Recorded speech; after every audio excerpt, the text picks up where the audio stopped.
How are you, Mr. Spitzer? I'm doing okay. The student body has a lot of questions they wanted to ask. We got over 120 questions, What? so we had to narrow it down. There was like 40 that were specifically aimed at you. You were Interesting. the most popular teacher by far. So Interesting.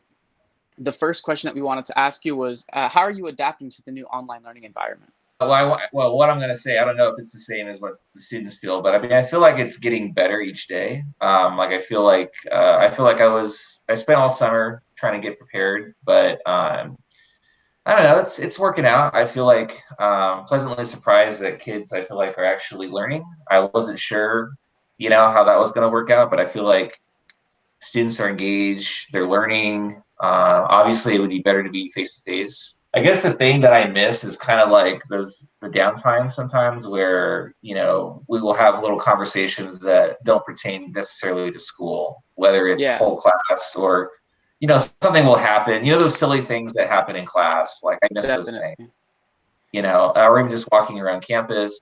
Yeah, I guess I miss like being together. So. Yeah, totally.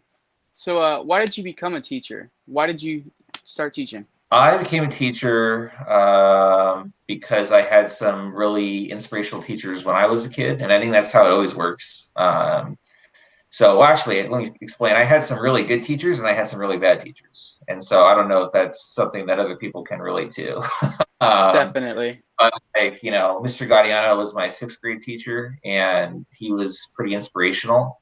He was one of those teachers that everyone was scared. Like when I was a little kid in first, second, third grade, like everyone knew about Mr. Gaudiano, and he was scary. And if you were bad, you went to his classroom. But when I actually got there, he was like really cool, really funny, and I think that I think I mimic some things that he did or the way that he was in some ways.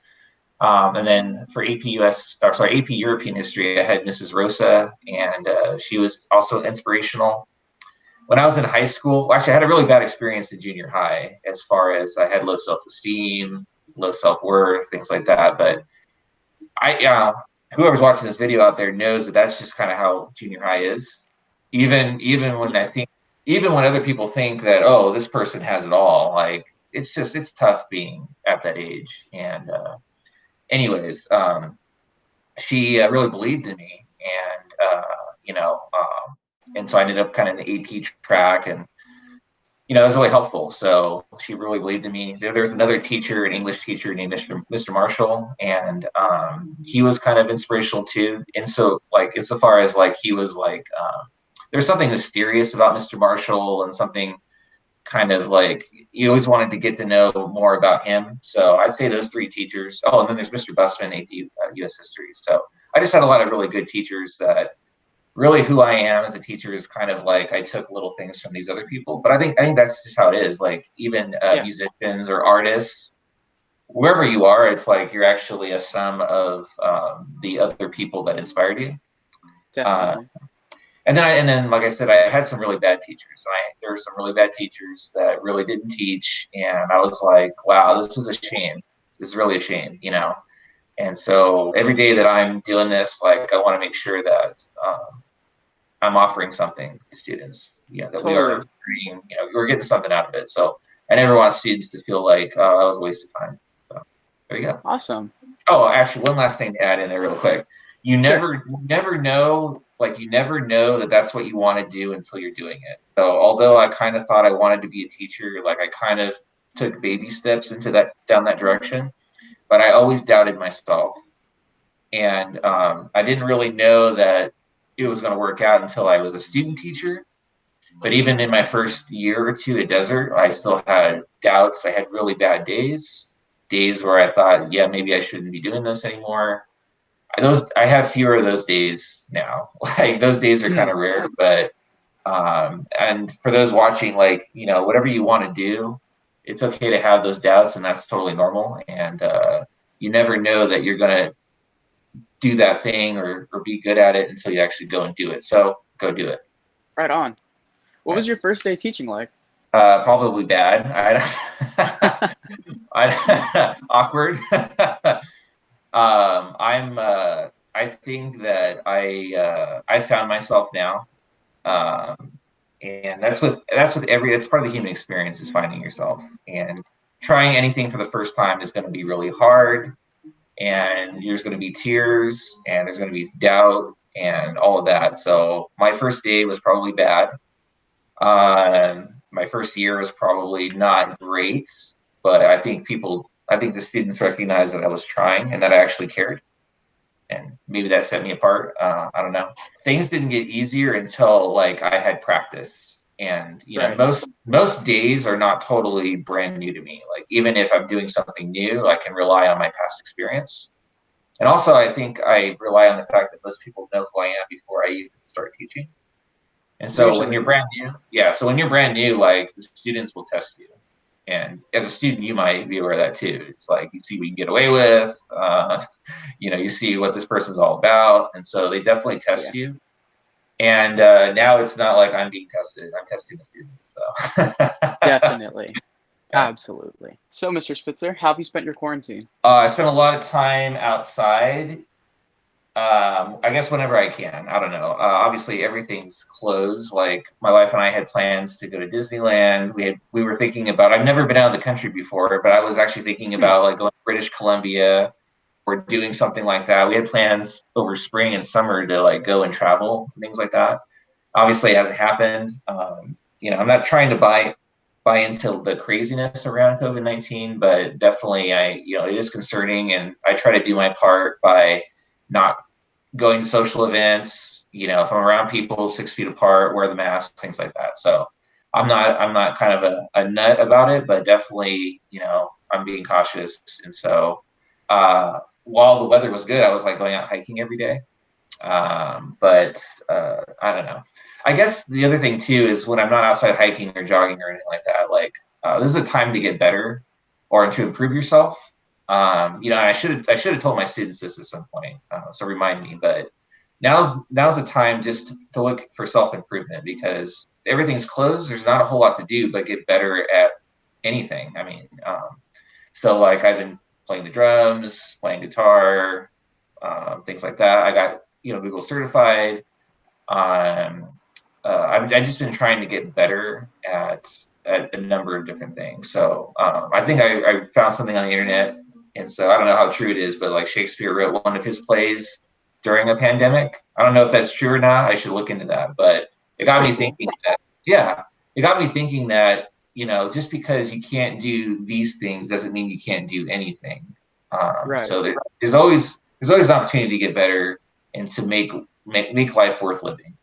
So Being super productive, I see. All right. Now we're going to move into some a little bit less serious questions because there were plenty of those to pick from the student body. We actually had like 2 or 3 people ask this specifically for you. People want to know if Spock didn't exist, who would you have a cardboard cutout of? I'm a really big. I really love, and I don't know how many people know this person, but everyone knows Metallica, the band Metallica. That's probably my favorite band, and I'm really in love with the drummer Lars Ulrich, and he's a little crazy, he's a little weird, and then a lot of people give him a lot of hate because no, he's not the greatest drummer out there. But he's really inspirational, and like his as far as like he's like a self-taught musician, and he never tries to showboat or anything like that. Like he just does what's right for the song, and I don't know, like I love to play Metallica drum covers, and I would probably have a cardboard cutout of him. Yeah. All right. That's pretty cool. Here's another one.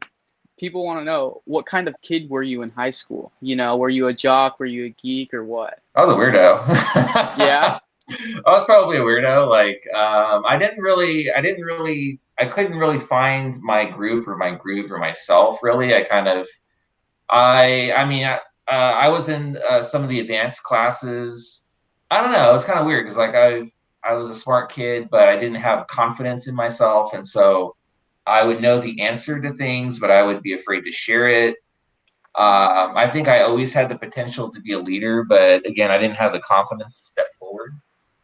like now I've come to find myself, you know, and now I'm not as afraid to step forward and say or do something, you know. But I honestly let my fear of rejection or my fear of and you know all of that stuff impede, you know, who or what I could be. So I mean, eventually I kind of found my place. Like I was in the band senior year, I was in the on the school newspaper senior year, and so that was kind of my group. Definitely not a jock, although you know I'm not bad at basketball. I just stopped growing, so I stopped growing like in 7th grade. So I used to be taller than everybody. Yeah. So there you go. All right, Mr. Spitzer, if you could have any superpower, what superpower would you have? Oh my gosh. Hmm. You're thinking about this question more than any other question I've asked you. I don't know. Something that I could do the most good with, probably. Okay. I don't want to. I don't want to be. I don't want to be like totally. I don't want to be totally. I guess all powerful because I think. Because then I wouldn't. I mean, life would be kind of not worth anything if like I could do anything. You know. So I want some sort of a power where I could do the most good, but also still not be totally all powerful because you still need to have obstacles to overcome. Otherwise, you're not going to grow as a person. So I Right. guess I'm kind of cheating. Probably not flying because I'm scared of heights. Uh, uh, I don't know. Maybe like running really fast, like Flash kind of stuff. That'd be All pretty right. cool. I do enjoy jogging, and I do like to travel to new places. So there you go. All right. Let's see. What else do we have here?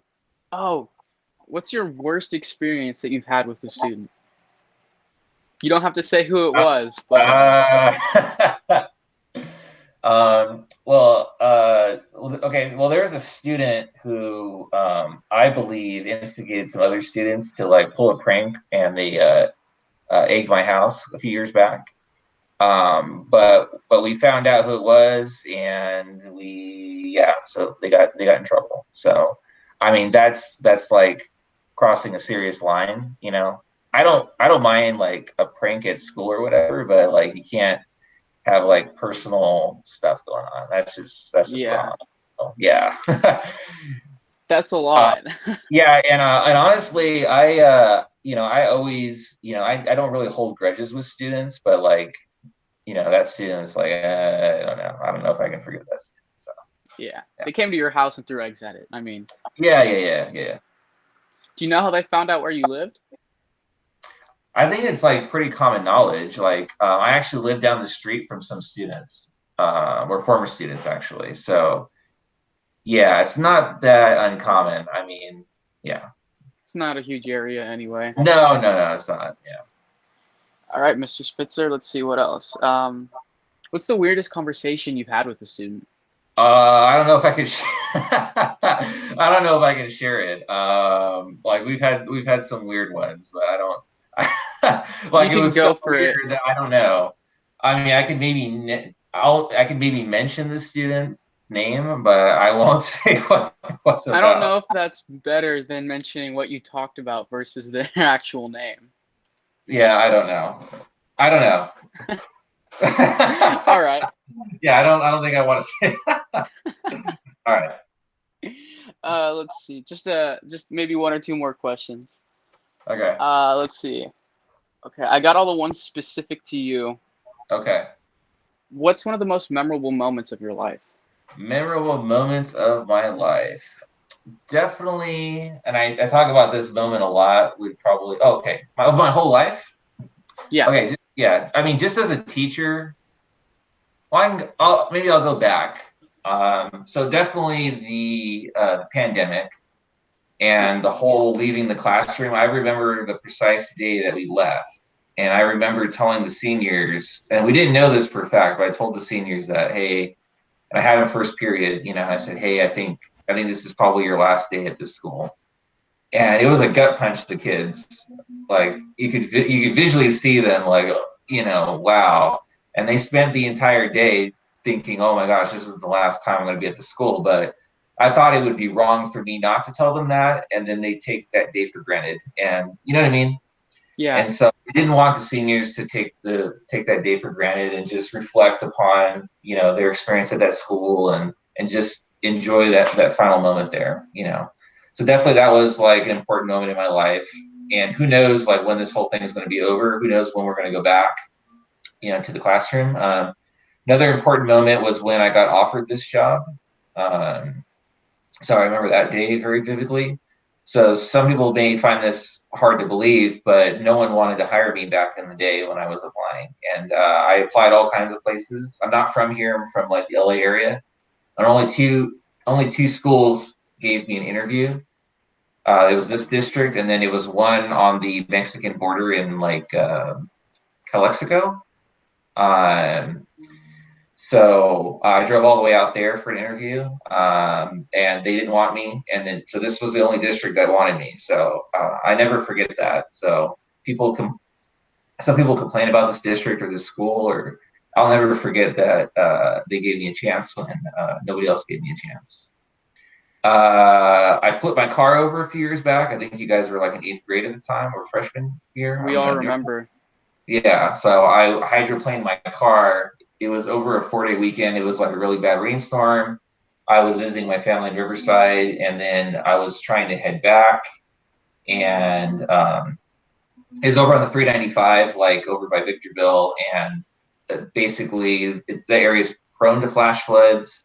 And I was driving, and I couldn't see that there was a dip in the road, and it just looked like it was flat, but there was actually a pool of water right over in that dip. And so I hit it, and I wasn't going that fast either, maybe 30 miles an hour, 40, because there was a stoplight, and then I was like accelerating after the stoplight, you know, and I flipped my car over. I remember vividly like trying to regain control of the car, and it actually made it worse. Yeah. I probably did everything you're not supposed to do. And then I remember vividly like, oh cred, like I have no control, you know, and like the saying is, you know, Jesus take the wheel. And I, you know, literally like I just went, whoa, like I had no control of my car. I pulled my body in to make sure that I wouldn't hit anything. The car hit a ditch and then flipped over into a telephone pole. And so where I was here smashed into a telephone pole, and I was upside down and, you know, strapped in with my seatbelt, you know, so obviously wear your seatbelt. Definitely. Called 911. I didn't know where I was because I wasn't sure if I had flown way off the 395. I was afraid that I was like hundreds of feet off the 395 and no one would be able to see me and that I'd be trapped in the car. I tried to open the door and it wouldn't open. I started freaking out. and like thinking about it later, I was like, wait a minute, the door was probably just locked. You know, like when you start the car and you put it in drive, it has the automatic locks. lock. Yeah. Yeah. So I ended up crawling out the back windshield that was busted open, and I made it over to the highway. And there was actually Good Samaritans that pulled over, and they were checking on me. There was a woman that checked on me, made sure I was okay, and then, you know, by the time I went to thank her, she was already gone. So that was really important, big part of my life. Also, when I was a cross-country truck driver, that was another important part of my moment in my life. I lost my mom to cancer when I was 22. That was an important moment. I was definitely not the person you see today when I was younger. Like I said, a lot of self-doubt and things like that. But also, I took things for granted. I was immature. I wasted time. I wasted resources and things like that. So if you see Mr. Spitzer moving really fast or being on top of stuff, that's because I'm trying to make up for all the time that I wasted, you know, up until, you know, those moments in my life, you know. So there you go. Yeah, that's about it, Mr. Spitzer. I think we've got everything we need.